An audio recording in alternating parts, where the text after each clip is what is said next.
প্রথমে রায়গঞ্জবাসীকে হৃদয় অন্তরস্থল থেকে ধন্যবাদ কৃতজ্ঞতা জানাচ্ছি যে রায়গঞ্জবাসী এবার উন্নয়নের নিরিখে জনাদেশ দিয়েছে।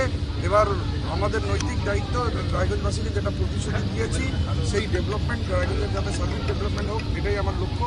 আর এই লক্ষ্যে আমরা এগিয়ে যাব। প্রথম কাজ কি করবেন?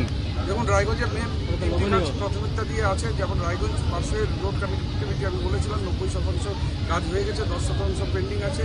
সেই কাজটা আমি করব। রায়গঞ্জের ড্রেনেজ ব্যবস্থা, সেটা রায়গঞ্জের বোর্ড অফ অ্যাডমিনিস্ট্রেটর আর যারা কোঅর্ডিনেটর আছেন তাদের সাথে বসে নিয়ে একটা মাস্টার প্ল্যান তৈরি করবো। আর রায়গঞ্জে একটা জঞ্জটটাও একটা সমস্যা, সেই জঞ্জটমুক্ত রায়গঞ্জ কী করে করা যায় সেই প্ল্যানিংটা আমরা করে নিয়ে বিজেপি প্রার্থী এইমাত্র বলে বেরিয়ে গেলেন যে রায়গঞ্জ ছাপ্পা বিধায়ক পেল। না, রায়গঞ্জ কি পেল এটা জনাদেশ।